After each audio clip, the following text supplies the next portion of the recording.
Hello there and welcome to another gluten-free and yeast-free baking video. How are we doing today? Today I'm going to be making gluten-free sugar cookies. This is a recipe that I've been researching over the years as when I've been looking to do Christmas presents and do some baking things for my blog. This recipe, well, this name of cookie has kept coming up and I wanted to create a version that gluten-free people could use as I couldn't find any. And the other thing is that I created one, but it took forever. You needed to put it in, you needed to make the dough, then you needed to put it in the freezer for an hour and 15 minutes, and then you needed to do this and that, and it just kept melting, and it went completely wrong. So thankfully, I found another recipe, and it has served me really well. So, I'm really looking forward to showing it to you, so let's get on, shall we? You will be needing the following equipment: scales, measuring spoons, 2 cookie sheets or baking trays, some cookie cutters. I used a 2 3/4 inch round cookie cutter, but I can't find it, so I'm having to improvise with one of these. So yeah, that's just what I'm going to have to cope with, or this one. Some baking paper, some scissors, a rolling pin, a wooden spoon or an electric hand whisk, a spatula, a large mixing bowl and a cooling rack. You will also be needing the following ingredients: 113 grams of butter softened at room temperature. I like to use lactofree butter. 113 grams of caster sugar, half a medium-sized egg beaten, 3/4 of a teaspoon of vanilla extract, 265 grams of gluten-free self-raising flour, and some icing sugar for rolling.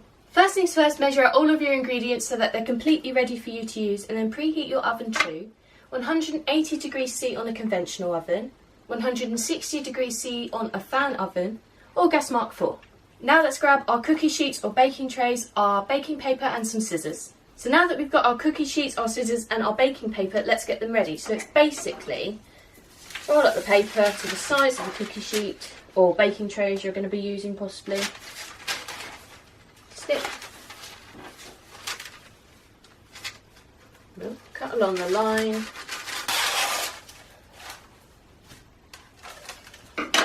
And place it on your cookie sheet when it works. There we go. So now that we've prepared our first cookie sheet, follow the same instructions to do the second one, as I have hardly any room to prepare the second one, so I'm not going to. But just so you know, you can use spray oil or melted butter to get the paper to stick to your cookie sheets. So after you've done that, and I'm going to do that after I've done this, after you've done that, place these off to the sides until you're ready to bake. So now that we've done all that prep work, it's now time to actually start making the cookies. So the first thing in always with doing this is to mix together our butter and our sugar. So let's place all of our butter into our mixing bowl. So now we're going to sprinkle on our caster sugar.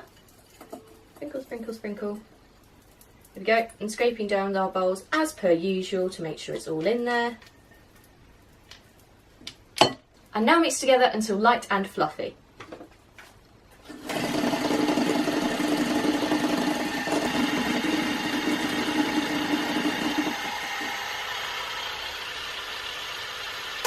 Now that they are mixed together and light and fluffy, grab your half an egg and your vanilla extract. So now that you've got your half an egg and your vanilla extract, the first thing we're going to do is tip in all of our vanilla extract.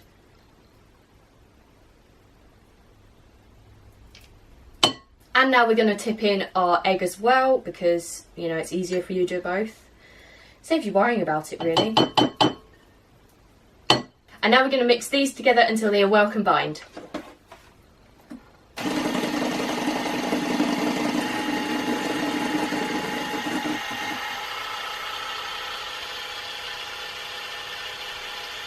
Now that that is done, grab your gluten-free self-raising flour. Now that we've got our gluten-free self-raising flour, mixing all the time, we are going to add a little bit of our flour to our mixture at a time until it forms a stiff dough.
Now I know I said stiff dough, but because I'm using a hand mixer, it's gone a bit like breadcrumby / bitty. So to do, you know, it will form a dough by the time I finished with it. So what we're going to do is scrape down our gluten-free self-raising flour bowl. Hopefully getting none of it on me would be good.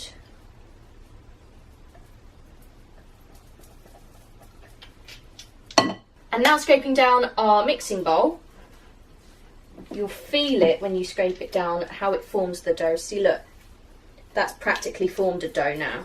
So what we're going to do is mix it one final time for good luck and hope for the best, really. Although it's practically there, I'm just doing this, as I say, for good luck.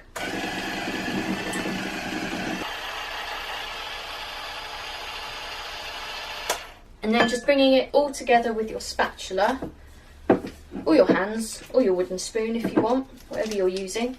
Now, there we go. That is so what I wanted.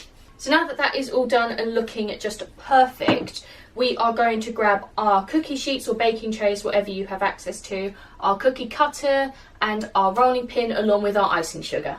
Now just then, when I was actually putting stuff into wash, I found my cookie cutter that I used originally for my recipe on my blog, so I'm going to use that now. All we're going to do now is sprinkle on our icing sugar onto our work surface or a chopping board. I've used a chopping board in the chopping board in the past to do this. Now we're only going to work with half of the dough because I find it easier to manage and you're not re-rolling all the time. To sort of, there we go. We're not re-rolling all the time, adding more flour and things to it, so it's not getting super sticky, harder to work with, that's what I mean. I can't do two things at once, guys, it just doesn't work. So now, I need my spatula. So now half your dough, and I actually am using icing sugar to do this, mainly because I think that it adds a bit more sweetness to the dough and it won't make it as dry as using flour.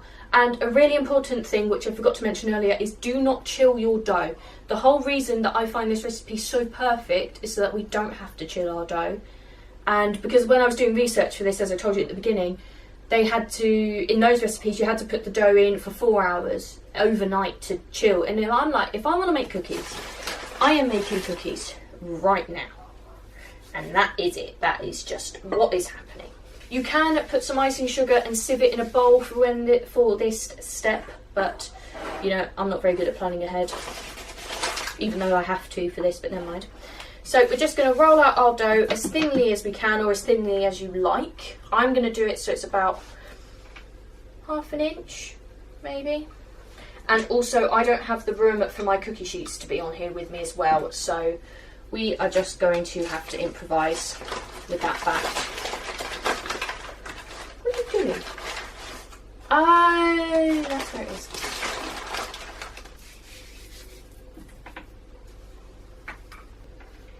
Now that is about as thin as I want it, so I'm just going to cut out cookies. So 1, 2, 3, 4, 5. So since I don't have any more space to cut out any more on this set of dough that I've been working with, I'm going to place these cookies onto the cookie sheet. Then I'm going to re-roll this dough one more time or twice, depending on how much I think I can get out of the dough. So repeating the process with the cookie cutter, then onto the cookie sheets. Then I'm going to repeat the entire process again with this other half of the dough. And then I'm going to place these into the oven for 14 minutes. After those 14 minutes, I'm going to take my cookies out of the oven, leave them on their cookie tray or baking tray on the cooling rack until they are completely cool. And that is it. I hope you have enjoyed this video. Don't forget to check out all the links in the description, as I love them all when we put them there if I didn't, including the recipe for these lovely cookies and my shop where you'll be able to buy all the flour and equipment you will need for this recipe. If you do make these at home, don't forget to tag me on Instagram and use the hashtag bakingwithvickiie, which I will put above me as there's so much space up there. Let me know in the comments of anything gluten or yeast free that you'd like me to make on this channel, as I do both. And finally, don't forget to like, comment and subscribe if you want to see more. I will see you next time. Bye!